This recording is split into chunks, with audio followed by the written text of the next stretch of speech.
오늘 함께 읽은 하나님의 말씀을 가지고 예수님의 때와 나타나심이라는 제목으로 하나님의 말씀을 선포하겠습니다.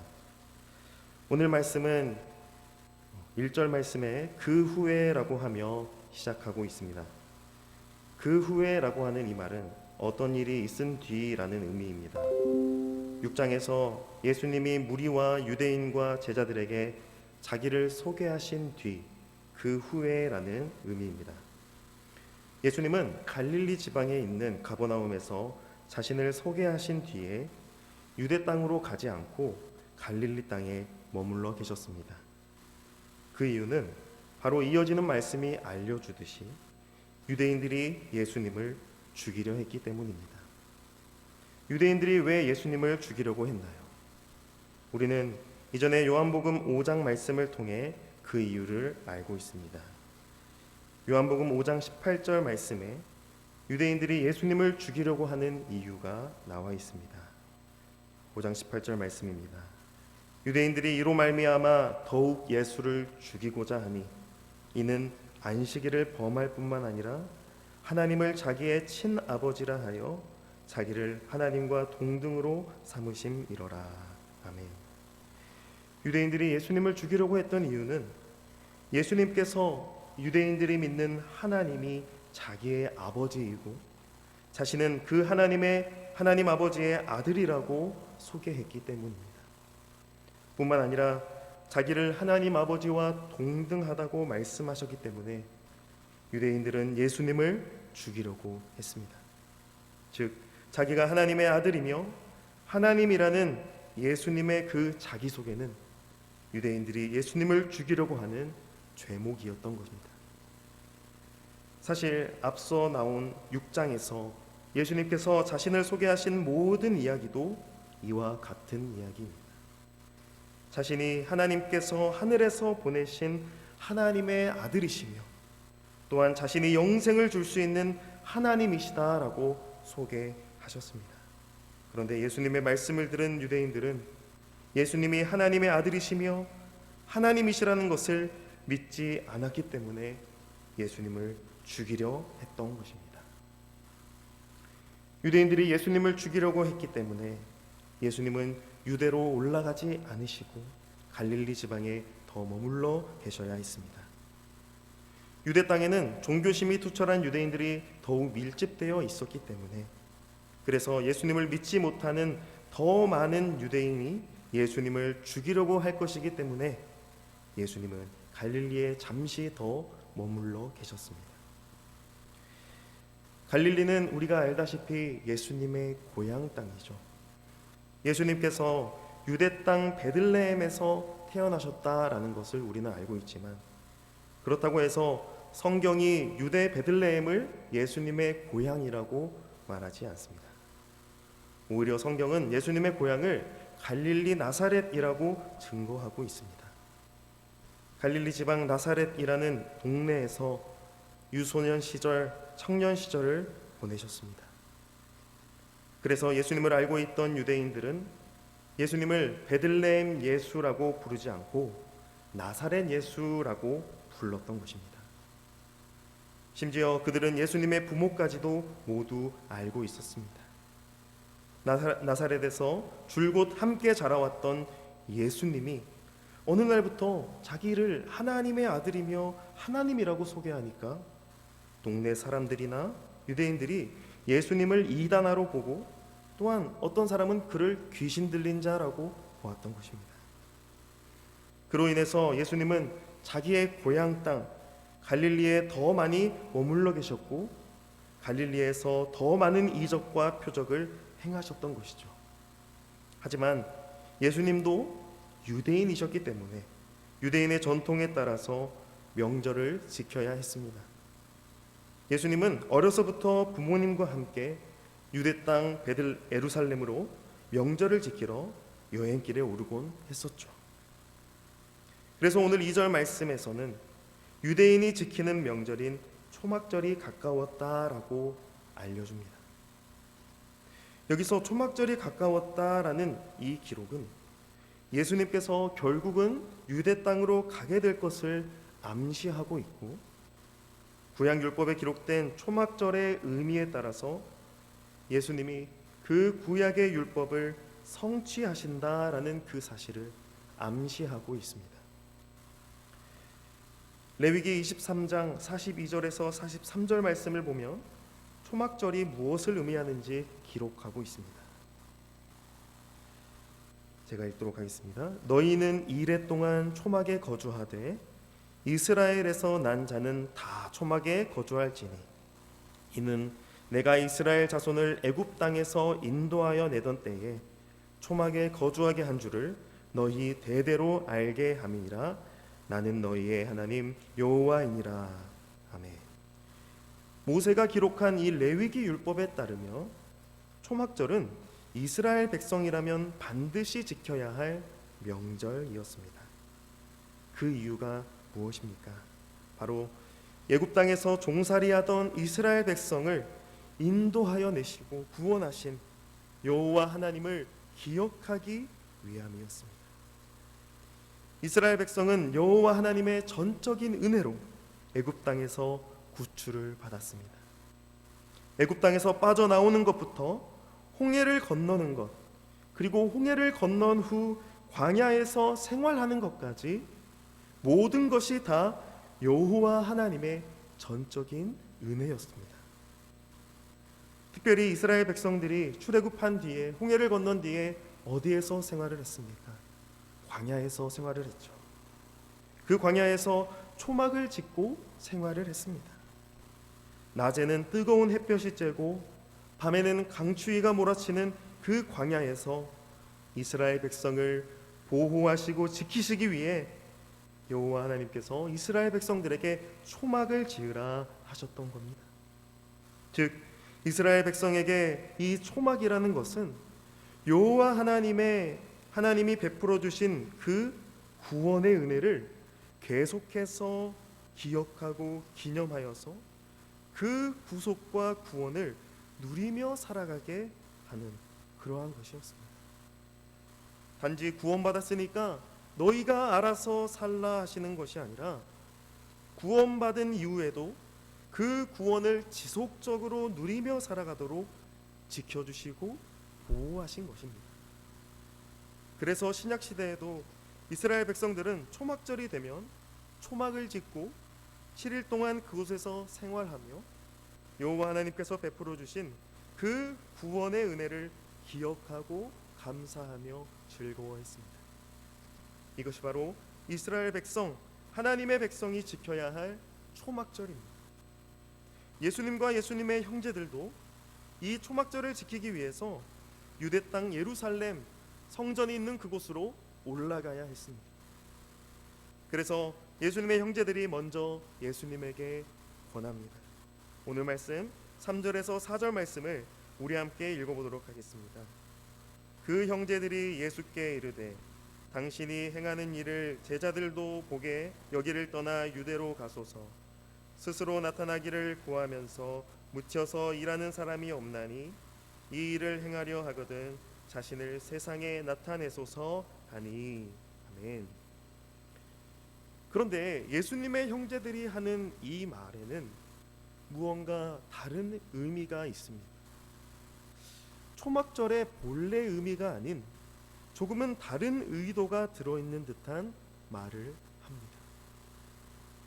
예수님의 형제들은 예수님과 함께 갈릴리에서 생활했던 가족들입니다. 대부분 성경학자들은 여기에 기록된 예수님의 형제들이 예수님과 같은 혈통에 속한 친가족이라고 해석을 합니다. 이스라엘 백성들은 모두 한 가족이기에 형제이며 자매라고 부를 수 있습니다. 그러나 그것과 달리 여기에 기록된 예수님의 형제들은 예수님과 한 집살이 하던 친족과도 같은 의미의 형제들이다라고 볼 수 있습니다. 갈릴리에서 어렸을 때부터 예수님과 함께 먹고 마시며 뛰어놀던 형제들이 이 명절이 되어서 이제 예수님을 유대 땅으로 보내려고 한 것입니다. 그런데 이들이 하는 말의 내면을 들여다보면 다분히 정치적 출세에 대한 이야기를 하고 있음을 느낄 수 있습니다. 형제들이 한 말 중에 당신이 행하는 일이라는 것은 여러 각도에서 해석될 수 있습니다. 얼마 전 가버나움에서 많은 무리와 유대인들과 제자들을 향해 자기 자신을 소개하신 그 일, 또는 갈릴리 지방을 두루 돌아다니며 기적을 행하셨던 그 일, 또는 제자를 불러 모아 자기의 공동체를, 제자 공동체를 세우고자 하시는 그 일 등등, 예수님께서 이러한 일들을 하는 걸 보았을 때 그의 형제들은 예수님이 정치적으로 이 유대 사회에서 무언가 혁신적인 일을 해내실 것이라는 생각을 가지게 된 것입니다. 요즘 말로 한다면 언변도 좋고 능력도 좋고 사람도 끌어당길 줄 아는 그러한 팔방미인의 면모를 갖춘 예수, 너는 출세하여 나란 일을 감당할 상이니 우리 유대민족을 부국강병하게 하는 일을 도모하기 위해서 여기 시골 갈릴리에 머물지 말고 유대 땅 예루살렘으로 올라가라, 이런 의도였던 겁니다. 그리고 형제들은 예수님이 행하시는 일을 제자들도 보게 하려면 유대로 가야 한다라고 말합니다. 여기서 형제들이 말하고 있는 제자들이란 갈릴리에서 예수님의 택함을 받은 12 제자가 아닌 유대에 있는 제자들을 의미합니다. 즉 그곳에 가면 더 많은 제자를 만들 수 있고 더 많은 사람이 예수님을 따르도록 만들 수 있다는 겁니다. 갈릴리에서 행하셨던 그 기적들을 유대에 가서 행한다면 더 많은 제자가, 사람들이 예수님을 따르게 될 것이니 유대에 가서 그러한 기적과 같은 일들을 행하라, 나타내라 라는 뜻입니다. 그런데 여러분, 오늘 말씀 5절을 보니까 예수님에 대해 유대에 가서 자신을 나타내라고 하는 형제들을 향해 오늘 성경이 뭐라고 평가합니까? 우리 함께 5절 말씀을 읽겠습니다. 시작. 이는 그 형제들까지도 예수를 믿지 아니함이로라. 아멘. 오늘 말씀은 예수님의 형제들에게 믿음이 없다라고 평가합니다. 그런데 우리는 이러한 성경 말씀의 평가에 의아함을 가지게 됩니다. 아니, 예수님께서 자신을 유대에 가서 많은 사람에게 드러내고 나타내는 일은 좋은 일이 아닌가요? 많은 사람이 예수님을 보고 예수님의 제자가 되는 것은 하나님 나라 확장을 위한, 복음 전파를 위한 좋은 일이 아닙니까? 그런데 왜 오늘 말씀은 이러한 형제들의 말이 예수님을 향한 믿음이 없다는 것으로 평가하는 것일까요? 그 이유는 형제들이 생각하는 예수님의 나타나심은 예수가 누구신지를 모르고 했던 말이기 때문입니다. 그들은 예수님이 하나님의 아들이며 하나님이시라는 것을 모른 채 단지 사람으로서 예수님을 이해하고 있습니다. 형제들은 예수님이 유대 땅에 가서 자기의 일을 펼쳐 많은 제자를 끌어모아 정치적인 인물이 될 것을 기대하고 있습니다. 형제들이 생각했던 예수님의 나타나심은 하나님 아버지께서 예수님을 보내신 목적이나 뜻에는 부합하지 않았던 것입니다. 그래서 오늘 말씀이 예수님의 형제들을 향해 예수님을 믿는 믿음이 없다라고 평가합니다. 하나님 아버지의 뜻과 계획과 목적과는 상관없이 그저 세상적인 생각 안에서 예수님을 이해하고 받아들이는 것은 예수님을 믿는 것이 아니라는 걸 우리는 알 수 있습니다. 그것은 성경이 우리에게 요구하는 참된 믿음이 아닙니다. 예수님의 나타나심은 사람들의 의도와 계획을 위한 것이 아니죠. 또는 정치적인 출세나 사회적 성공을 쟁취하기 위한 것도 예수님의 나타나심의 목적이 아닙니다. 예수님은 그렇게 사람들의 뜻과 계획과 원하는 대로 좌지우지 되시는 분이 아니십니다. 유대인들이 기다리고 있던 정치적 메시아, 로마의 압제로부터 이스라엘을 해방시켜줄 영웅이 되는 것, 그것이 예수님이 이 땅에 오신 목적이 아니라는 것입니다. 예수님은 절대로 이 세상에서 영웅이 되거나 왕이 되기 위해 나타나신 분도 아니시고 그렇게 나타나실 분도 아니십니다. 그러한 믿음은 오늘 성경 말씀대로 예수님을 믿는 믿음이 아닙니다. 달리 말하면 그러한 믿음은 예수님을 믿는 것이 아니라 세상에서 출세하기 위한 야망과 욕심에 근거하여 예수님의 나타나신 이유와 목적을 변질시키는 것입니다. 우리는 절대 예수님의 나타나심이 나의 뜻과 계획과 목적을 이루기 위한 것으로 생각해서는 안 됩니다. 그러한 믿음은 오늘 말씀에 근거하면 예수님을 믿는 믿음이 아닙니다. 예수님은 어떤 한 개인의 요구 또는 어떤 공동체의 목적에 의해 나타나시거나 감추시거나 하는 분이 아니십니다. 예수님은 참 사람이시지만 동시에 참 하나님이셔서 하나님의 뜻과 계획대로 일하시는 자존하시는 하나님이십니다. 예수님은 반드시 하나님 아버지의 일하심을 이 땅 가운데 나타내시기 위해 오셨습니다. 아버지의 뜻을 이 땅 가운데 이루시기 위해 오신 예수님의 목적을 우리는 반드시 기억해야 합니다.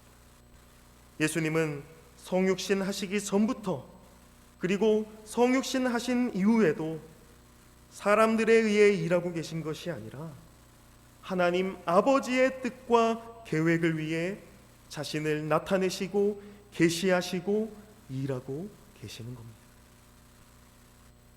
예수님의 나타나심을 우리가 발견하지 못하는 이유, 우리의 믿음이 자꾸만 흔들리는 이유, 그것은 예수님의 나타나심이 정확하게 무엇을 추구하는지, 무엇을 드러내시는지 모르고 나의 생각, 나의 욕심, 나의 계획에 예수님의 나타나심을 맞추려고 하기 때문입니다.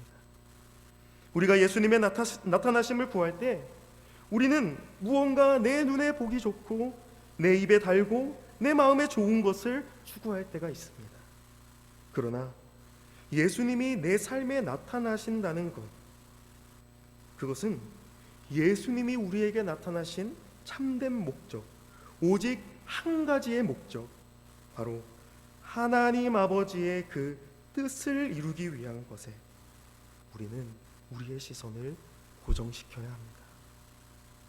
사랑하는 성도 여러분, 예수님의 나타나심을 나의 생각, 나의 계획, 나의 욕심에 맞추는 것이 아니라 예수 그리스도를 보내신 하나님 아버지의 뜻이 내 삶 가운데 이루어지는 것에 우리의 시선을 고정하기를 축복합니다. 그 목적을 위해 우리 가운데 나타나신 예수님께서 우리 안에 하나님 아버지의 뜻과 계획을 갈망하는 그 믿음을 더하여 주시기를 간절히 축복합니다. 예수님은 자신을 믿지 않는 형제들을 향해서 자신이 이 땅에 오신 목적, 하나님 아버지의 뜻이 무엇인지를 말씀하십니다. 6절에서 8절 말씀입니다. 우리 함께 한 목소리로 읽겠습니다. 시작. 예수께서 이르시되 내 때는 아직 이르지 아니하였거니와 너희 때는 늘 준비되어 있느니라. 세상이 너희를 미워하지 아니하되 나를 미워하나니 이는 내가 세상의 일들을 악하다고 증언함이라. 너희는 명절에 올라가라. 내 때가 아직 차지 못하였으니 나는 이 명절에 아직 올라가지 아니하노라. 아멘. 예수님은 초막절에 유대 땅으로 올라가라는 형제들의 요구에 반대하십니다. 그리고 그 이유는 곧 자신의 때가 아직 이르지 않았기 때문이라 말씀하십니다. 여기서 예수님의 때, 이것은 무엇을 의미하는 것일까요? 요한복음 전체의 맥락에서 생각해 보면 예수님의 때는 바로 예수님께서 십자가에 달려 죽으시는 때를 의미합니다. 여기서 예수님이 말씀하신 이 때라는 것은 헬라어로 카이로스인데 이것은 하나님의 뜻이 이루어지는 때라고 해석되는 단어입니다. 우리의 인생 가운데에도 하나님의 카이로스가 반드시 있었기 때문에 지금 우리는 부르심을 받고 이곳에 모여 하나님을 예배하고 있습니다. 즉 우리를 향한 하나님의 뜻이 이루어졌기에 우리는 모두가 교회에 모여 하나님을 예배하는 것입니다. 그 하나님의 뜻이 무엇입니까? 그 뜻은 바로 우리 가운데 나타나신 예수 그리스도, 우리 주께서, 구주께서 십자가에 달려 죽으시고 부활 승천하사 우리에게 성령을 부어주시고 하나님의 자녀 삼으시고 영생 복락을 누리고 소망하며 살아가는 인생이 되는 것, 그것이 바로 우리 가운데 이루어진 하나님 아버지의 뜻입니다. 오늘 말씀에서 예수님은 우리에게 이와 같은 놀라운 하나님의 뜻을 이루어 주시고자 십자가 죽음을 향해 걸어가고 계십니다. 즉, 지금 예수님의 말씀은 십자가 죽음의 길로 올라서기 위한 그 때가 아직 이르지 않았다라는 말씀입니다. 하지만 형제들의 때는 늘 준비되어 있다라고 말씀하시죠. 왜 그렇습니까? 바로 형제들의 눈앞에 예수 그리스도께서 말씀하고 계시기 때문입니다. 지금 당장 예수 그리스도의 말씀을 듣고 순종할 수 있는 때가 형제들 앞에 있기 때문입니다. 그뿐 아니라 형제들은 예수님이 십자가에 달려 죽으신 후 부활하사 승천하셔서 성령을 보내주실 때, 그때 예수님을 믿고 영접할 수 있습니다.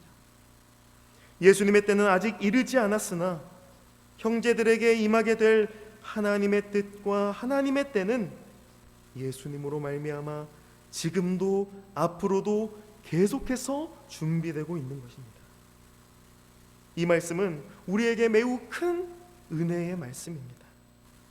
예수님의 이 말씀이 어떻게 이루어졌습니까? 예수님의 형제들이 비록 당장 지금 예수님을 믿지 않았지만 이후에 예수님이 보내신 성령을 받고 예수님을 위해 자기의 인생을 드리는 제자가 됩니다. 바로 야고보서를 기록한 주의 형제 야고보, 그리고 유다서를 기록한 유다가 바로 그 증거입니다. 그들은 예수님께서 말씀하신 준비된 때, 곧 성령이 그들에게 임하여 그리스도를 나의 주, 나의 하나님이라 고백하며 그들의 인생을 그리스도께 바친 예수님의 형제들입니다. 지금도 우리는 그들이 쓴 신약 서신 야고보서와 유다서를 통해서 주님을 향한 우리의 믿음을 바르게 세우는 그 은혜를 누리고 있습니다. 뿐만 아니라 그들을 통해 우리 역시 예수님께서 보내신 성령으로 충만하게 되며 그리스도를 쫓아 그리스도의 제자로 살아가게 됩니다. 이것이 바로 예수님께서 우리에게 준비하신 그 때입니다. 우리에게 준비된 하나님의 때는 지금도 앞으로도 주님 다시 오실 그날까지 우리를 위해 준비되어 있습니다. 우리는 하나님의 말씀을 통해 성령의 감동하심으로 살아갑니다.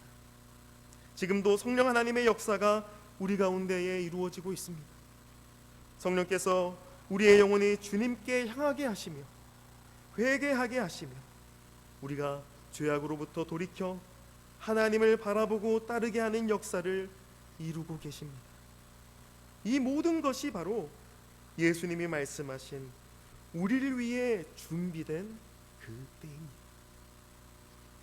지금 우리는 우리에게 준비될 그때를 향해서, 그때를 위하여서 십자가를 위해 걸어가고 계시는 예수님을 오늘 말씀에서 보고 있습니다. 사람들에 의해서가 아닌 하나님 아버지께서 말씀하신 그때를 향해 걸어가시는 예수님을 보고 있습니다. 예수님은 이 땅에 오셔서 세상의 어두운 죄악들을 들추어내셨습니다. 예수님은 세상 가운데 미움을 받으시는 것으로 자신에게 맡기신 그 십자가 고난의 길을 걸어가셨습니다. 예수님의 이 말씀은 정말 놀라운 말씀이죠. 예수님은 세상을 위해 세상에 오셨지만 정작 세상은 예수님을 미워합니다. 그러나 세상이 예수님을 미워함으로 말미암아 세상에 죄악이 가득하다는 것을 스스로 증명합니다. 그리고 죄악으로 물든 세상이 예수님을 십자가 죽음으로 내몰고 있는 것입니다. 하나님이 세상을 이처럼 사랑하사 독생자를 보내셨으나 세상은 자기들의 죄악으로 인해 하나님의 사랑을 알지도 보지도 못합니다. 이것이 바로 세상의 악함입니다. 세상 가운데, 역사 가운데 그리스도의 십자가가 훤히 드러나 있음에도 불구하고 십자가를 보지 못하는 것, 그것이 바로 이 세상입니다. 오늘 예수님이 하신 말씀, 세상이 너희를 미워하는 것이 아니라 나를 미워한다라는 이 말씀에 우리는 유념해야 합니다. 세상은 우리를 미워하지 않습니다. 도리어 세상은 우리를 사랑하죠. 왜냐? 세상이 예수님을 미워하기 때문이고 그렇게 우리를 사랑하는 것입니다. 우리가 예수님께 더 가까이 나아가지 못하도록 세상은 우리를 사랑합니다. 그러나 세상은 우리 안에 계신 예수님을 미워합니다. 우리가 예수님을 따르고 순종하고 헌신하는 것을 세상은 이해하지 못하며 오히려 미워합니다. 예수님을 사랑하면 사랑할수록 이 세상은 우리를 더 미워합니다. 왜 그렇습니까? 우리 안에 예수께서 세상의 미움을 받으셨기 때문입니다. 예수님이 거하시는 심령은 악한 세상의 미움을 받음으로 예수님이 내 안에 거하심을 증명하게 됩니다. 예수님이 세상의 미움을 받으셨는데 예수님이 함께 하시는 내가 세상의 미움을 받지 않는다는 것은 성립되지 않습니다. 오히려 세상도 나를 사랑하고 나도 세상을 사랑하는 것은 도리어 예수님이 내 안에 없다, 그러한 증거일지도 모르겠습니다. 그러나 여러분, 오해하지 마시기 바랍니다. 지금 제가 말씀드리는 이 세상은 우리가 복음을 전해서 하나님께로 인도해야 할 그러한 의미의 세상이 아닙니다. 지금 제가 말씀드리는 세상은 우리 예수님의 오늘 말씀의 예수님의 말씀같이 예수님을 미워하는 악한 세상을 의미하는 겁니다. 이 세상의 악함은 선하신 예수님을 미워한다는 그 말씀입니다. 고로 우리가 선을 행하기 위해 그리스도와 함께 멍에를 맨 자로 살아간다는 것, 그것은 결코 쉬운 것이 아닙니다. 그리스도와 함께 십자가 고난의 길로 걸어가는 것, 나를 부인하고 나를 십자가에 못 박고 나의 자아를 내려놓는 그 길로 나아가는 것은 이 세상을 사랑하는 것이 아닌 세상을 등지는 것입니다. 그리스도께서 악한 세상으로부터 미움을 받아 먼저 그 길로 나아가셨듯이 그리스도께서 거하시는 우리가 나아가야 하는 길, 그 길 역시 십자가의 길이며 고난의 길이며 가시밭길과 같은 것입니다. 하지만 우리가 어찌하여 그 길로 나아갑니까? 우리가 나를 내려놓고 포기하고 세상의 미움에도 불구하고 그리스도를 쫓아 따라가는 이유가 무엇입니까? 피곤하고 지친 몸을 이끌고라도 교회에 나와 하나님을 찬양하고 예배하고 기도하는 이유가 무엇입니까? 세상 사람들은 모두 자기의 육체의 만족을 위해 살아갈 때 우리는 왜 고난주간 특별새벽 기도회로 모이는 것입니까? 그 이유는 나를 위해 죽으시고 부활하신 예수 그리스도께서 내 안에, 우리 안에 거하시기 때문입니다. 십자가 고통과 죽으심으로 우리의 죄악을 물리치시고 부활하심으로 우리의 의로움이 되신 예수 그리스도께서 내 안에 거하시며 나로 하여금 그 무한하신 은혜와 사랑으로 살게 하시기 때문에 우리는 세상과 다른 그 길을 걸어가는 것입니다. 사랑하는 성도 여러분, 예수님의 때와 나타나심은 사람의 계획대로 되지 않습니다. 예수님은 이 세상의 일을 위해 이 땅에 오신 것이 아닙니다. 예수님은 하나님의 뜻과 하나님의 때를 세상 가운데 선포하시기 위해 오셨습니다. 그리고 예수님은 그 하나님의 뜻과 하나님의 때를 십자가 죽으심과 부활하심으로 모두 이루어 주셨습니다. 우리는 예수님이 이루어 주신 그 모든 것, 다시 말해 우리에게 준비해 두신 그 구원의 은혜를 받았고, 그리하여 예수 그리스도를 따르는 자들이 되었습니다. 생각해 보십시오.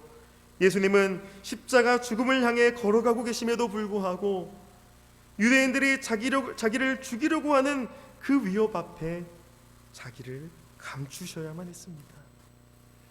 예수님은 자신이 세상 죄를 지고 십자가에 못 박혀 죽으셔야 함에도 불구하고 그 죽음의 때조차 하나님 아버지의 때를 기다리셨습니다.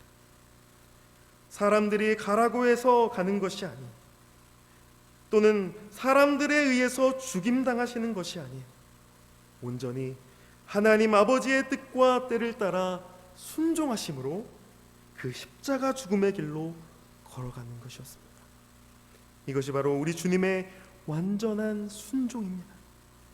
단지 사람들에 의해서도 아니요, 또는 자신의 뜻대로도 아니요, 아버지의 원대로, 아버지께서 인도하시는 대로 순종하여서 그 순종의 죽음을 죽으신 예수 그리스도께서 우리를 위해 준비하신 그 완전한 순종을 이루신 것입니다.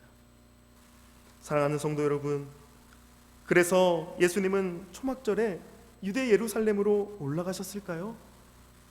그렇습니다. 올라가셨습니다. 그러나 그 형제들에 의해서도 아니고 유대인들에 의해서도 아닌 하나님의 뜻에 순종함으로 초막절을 지키시기 위해 올라가셨습니다. 형제들의 요구도 아닌, 또한 유대인들의 요구도 아닌, 오직 하나님 아버지의 뜻과 계획을 따라서 하나님의 약속, 이 초막절을 성취하시고자 올라가신 것입니다. 사랑하는 성도 여러분, 이 고난주간에 그리스도께서 우리에게 보이신 십자가 죽으심의 은혜는 단지 우리의 마음을 감동시키는 놀랍고 위대한 사랑을 보여주는 것이 전부가 아닙니다. 물론 그 사랑과 은혜가 우리의 마음을 감동시켜 하나님 앞에 나오게 하십니다. 그러나 우리가 알아야 할 그 너머에 있는 그리스도의 십자가는 바로 하나님의 뜻과 계획을 향해 온전한 순종이었다는 사실, 그것입니다. 사람의 요구대로 또는 나 자신의 요구대로 살아가신 것이 아니라 하나님의 뜻과 때에 따라 온전히 순종함으로 고난의 길, 죽음의 길로 가신 그리스도께서 우리에게 말씀하십니다. 세상 등지고 십자가를 바라보라. 너의 자아를 내려놓고 나의 십자가를 지라. 세상이 너희를 미워할지라도 너희 안에 함께하고 있는 나를 끝까지 의지하라고 우리 주님이 말씀하십니다. 사랑하는 성도 여러분, 이번 고난주간을 통해서 그리스도의 십자가의 고통과 죽으심을 통해 하나님의 무한하신 사랑과 은혜를 누리시기를 간절히 축복합니다. 더 나아가서 그리스도께서 우리를 위해 보이신 하나님의 때와 하나님의 뜻을 향한 완전한 그 순종이 우리 안에, 우리 교회 안에 충만하게 역사하기를 간절히 축복합니다. 그리하여 그리스도의 십자가 대속의 은혜를 받은 우리가 그리스도께서 다시 오시는 그날까지 하나님의 뜻과 하나님의 때에 순종함으로 하나님의 크신 은혜의 역사를 이루는 저와 우리 교회가 되기를 우리 주 예수 그리스도의 이름으로 간절히 축복합니다. 아멘.